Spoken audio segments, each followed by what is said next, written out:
अस्सलाम वालेकुम एवरीवन। आज हम ह्यूमन डाइजेस्टिव सिस्टम के बारे में पढ़ेंगे। ह्यूमन डाइजेस्टिव सिस्टम कैसे वर्क करता है, हमारी बॉडी कैसे खाना डाइजेस्ट करती है, जो भी हम चीज़ें खाते हैं किन किन फेजेस से गुजरते हुए हम एनर्जी गेन करते हैं और वो फूड कैसे डाइजेस्ट होता है। तो इसके 5 स्टेप्स हैं, तो पाँचों स्टेप्स की हम एक एक करके देखेंगे कि हमारा फूड किन किन फेजेस से गुजरता है। So let's begin from the first step. The first step of human digestive system is ingestion. Ingestion होता है खाना निगलना, स्वेलो करना। ठीक है, कि हम कोई फूड जो हमें अच्छा लग रहा है, हमारा खाने को दिल कर रहा है, हम उसको कैसे इंजेस्ट करते हैं, हम उसको लेते हैं, मुंह में रखते हैं और उसको खाते हैं। तो निगलना जो है, इस स्टेप को हम इंजेस्शन कहते हैं, स्वेलिंग को इंजेस्शन कहते हैं। तो फर्स्ट स्टेप यहाँ पे सिंपली इतना सही है कि किसी भी फूड को इंजेस्ट करना, खाना। ठीक है, तो सेकेंड स्टेप है डाइजेशन। डाइजेशन से हमारी जो खाने का फूड प्रोसेस है वो माउथ से शुरू होता है और इसमें एक लॉन्ग फेज है। इसमें हम सारे फूड की डाइजेशन होती है और कैसे हमारे फूड से एनर्जी।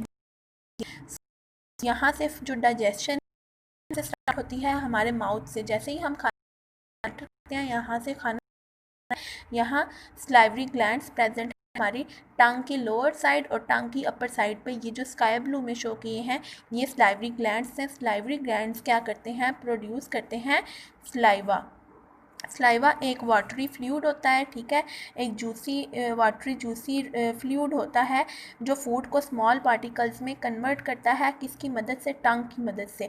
जब हम फूड मुंह में रखते हैं, चबाते हैं, तो हमारी टंग मूव करती है। टंग के मूव करने से स्लाइवा ग्लैंड जो है वो स्लाइवा प्रोड्यूस करते हैं, जिसको हम उर्दू में थूक भी कहते हैं। ठीक है, देसी लैंग्वेज में।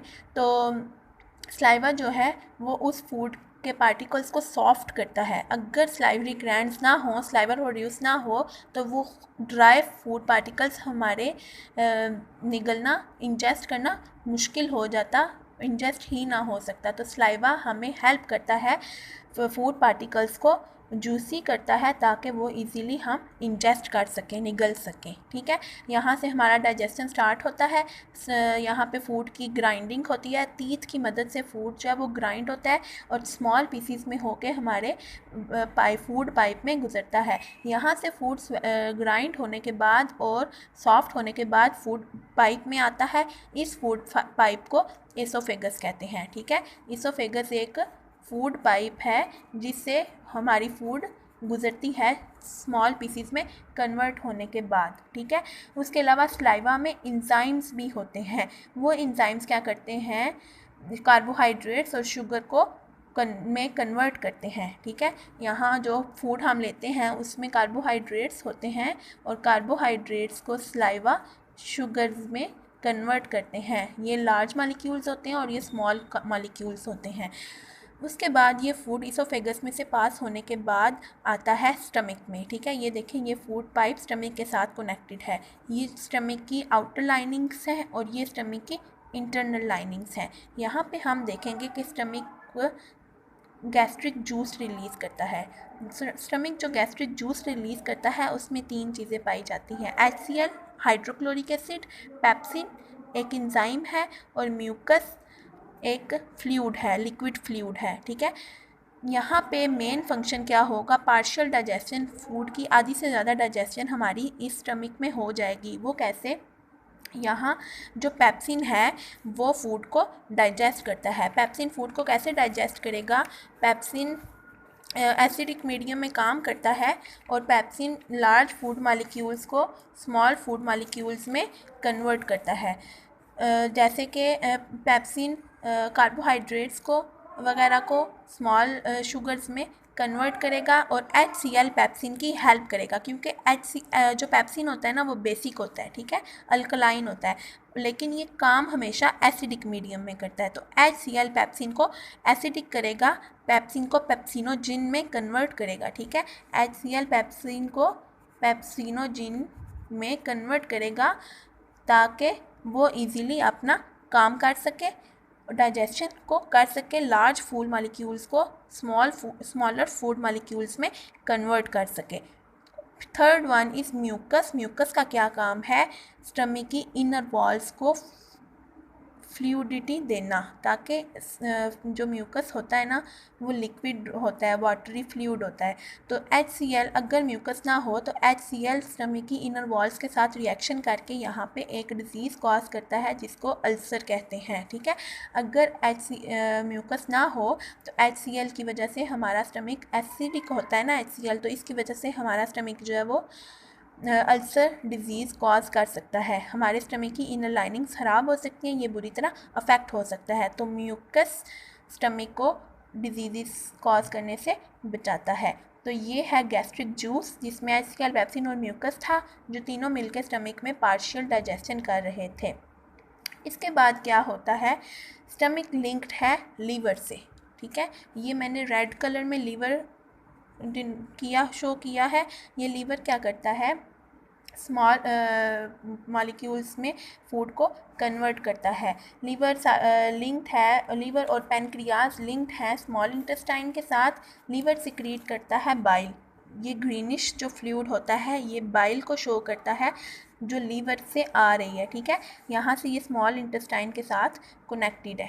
स्टमक के बाद यहाँ पे स्मॉल इंटेस्टाइन आती है, ठीक है। This part is called small intestine.